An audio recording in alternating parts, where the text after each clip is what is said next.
This article came out in the New York Times that was making waves on Twitter. Only 7 black students got into Stuyvesant, New York's most selective high school out of 895 spots. So this, of course, started to really alarm people. Even Alexandria Ocasio-Cortez got in on the action. She tweeted out, 68% of all New York City public school students are black or Latino. To only have 7 black students accepted into Stuyvesant, a public high school, tells us that this is a system failure. Education inequity is a major factor in the racial wealth gap. This is what injustice looks like. But is it? Let's just dive into these stats a little bit more. So 7 out of 895, that does sound like a really alarming number.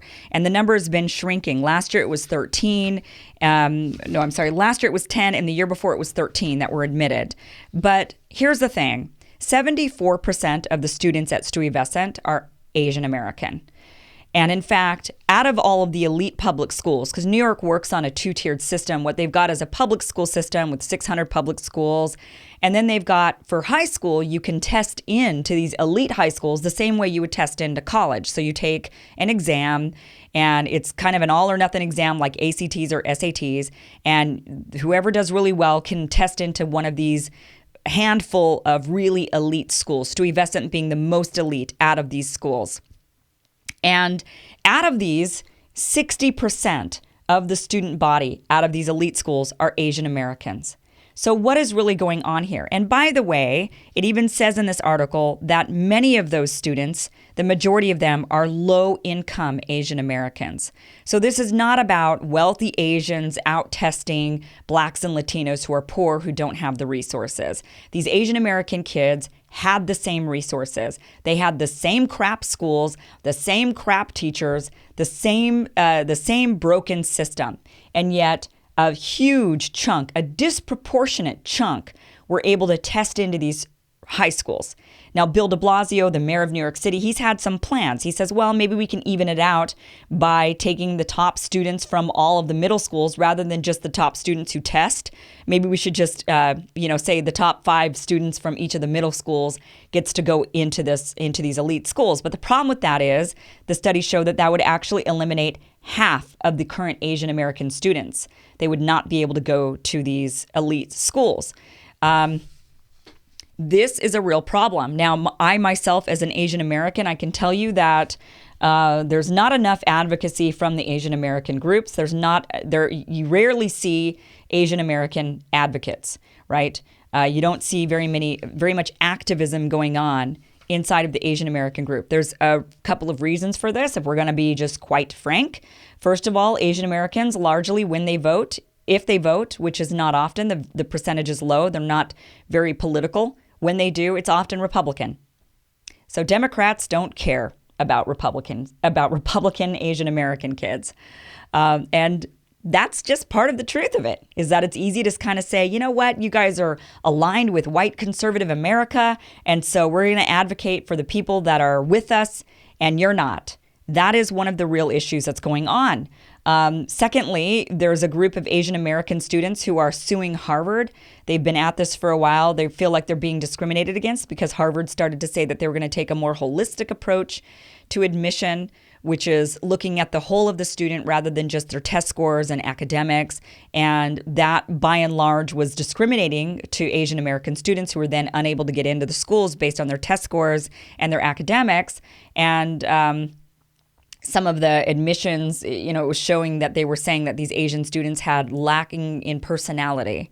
And so they were suing. People then said, who's really behind that lawsuit? It's a bunch of white conservatives that are using these Asians as props. That's insulting. It's insulting to assume or to even insinuate that Asian Americans are somehow pawns or props or stupid and therefore easily manipulated by white conservative America. That's insulting. These kids, they worked their asses off. This comes down to the rule of 10,000 hours. That's all that this is. Now, do we have inequality in our school systems? Yes, we do. We have a system that is not fair. It's not equitable. The rich kids get better resources and the poor kids get crap. Schools are funded based on property taxes. That is unfair. It shouldn't be that way. But this particular situation is comparing apples to apples. These are kids that came from the same socioeconomic groups that had the same crap resources, and one group just happened to do better. Why is that? Well, it's because in Asian American culture, there is a huge emphasis on education. There's a huge, massive emphasis on education, particularly in the math and sciences. And there's a real big emphasis for students when they go to college to study math and science and get jobs in engineering, computer sciences, or medical field. Why? Well, because these Asian American families looked around and realized that the only way to succeed in this capitalistic culture is to have money. So what do they pressure their kids to do? They pressure their kids to go into fields that are going to make money. Now, white families, I can talk about whites and Asians. I can't really talk about Black and Latino families, but I can tell you from my experience being a mixed race person who has a unique vantage point inside of the lives of Asian Americans and inside the lives of white Americans, I can tell you that white American families often say to their kids, do what makes you happy, honey. And as long as you do your best, I'm proud of you. That is not the Asian American kid experience. That's not what they're told.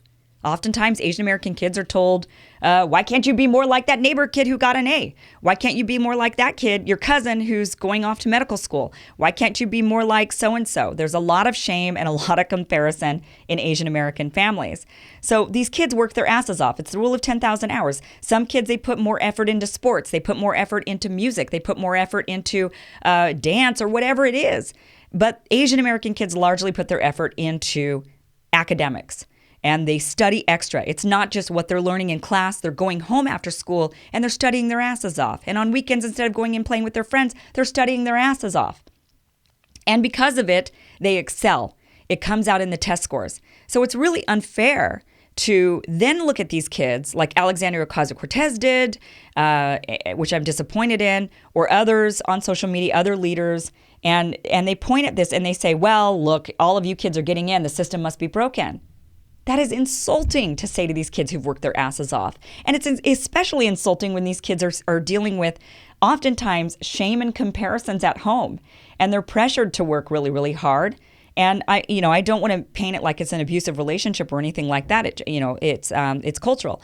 But still, it's insulting to these kids to tell them that their efforts are really just a product of an inequitable system that's racially biased. That is insulting to these kids. They don't deserve that. They work their asses off. This is what a merit-based system looks like. When you're comparing apples to apples, this is merit-based. Again, if you want to compare this, these kids have the same disadvantage compared to wealthy Asian kids, compared to wealthy white kids or wealthy Black kids. They are at the same disadvantage. But when you're comparing them together, they were able to compete, they put in their time, and they excelled. Now, if you want to look at what I believe is the root of the real inequality that's happened, it's not in the education of these particular kids when you're looking at the system that they're all equally in. That does need to change, but that is not what the issue is. What the real issue is the home life. And when kids are in a stable home environment, they excel. When they have somebody at home telling them that they need to be studying, they excel. Now, what would cause the breakdown of the family life? Well, that is where our system has failed certain groups of people. When you look at African Americans in our society, what has happened to them? Their families have been systematically destroyed. We know that if you can keep a family together, you can excel. We see this with immigrant cultures, immigrant communities that come into America. If you can keep the family together, the family will thrive together and excel because they pool resources. They often live together in one roof. Grandma and grandpa will raise the kids while mom and dad go off and work. My family scrubbed feet doing nails. Other families, maybe they work at gas stations or 7-Elevens or whatever it might be, or dry cleaning services. And they're crap jobs, but they're going and they're working all day, every day, Monday through Friday, 7 days a week. They don't get a break. Grandma and grandpa stay at home and help raise the kids.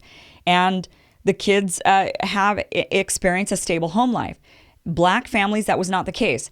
When black families were enslaved, they were torn apart. They were sold. That's the phrase, sold down the river. And then when you fast forward into like the 1980s, mass incarceration, that was a way of tearing families apart.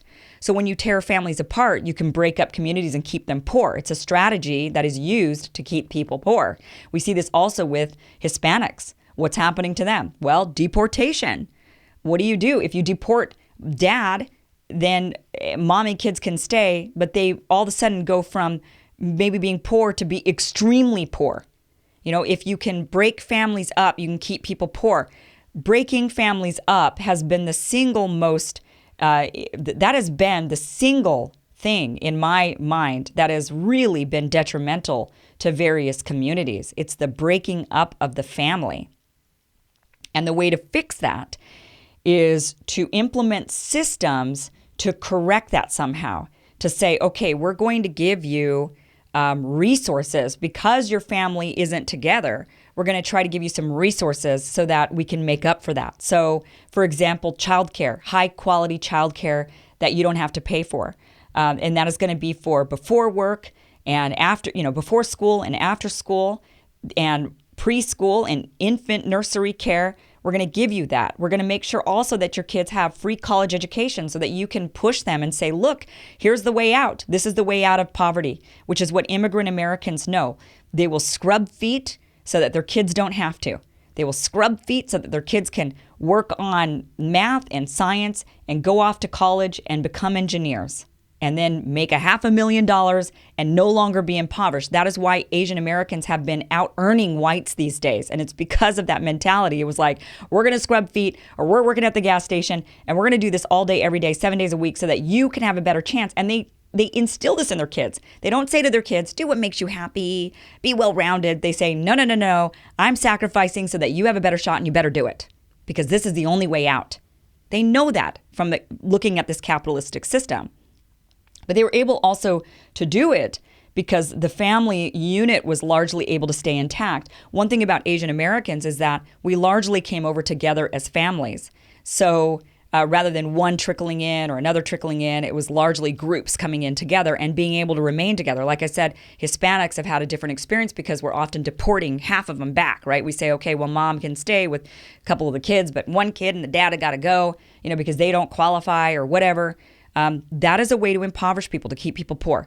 That is, I think, the single most damning thing about our system is the tearing of families apart in a variety of ways. And we've got to have systems in place to correct that. And when we see those systems, when that is beginning to be corrected, we're going to see people climbing out of poverty because they're going to see light at the end of the tunnel.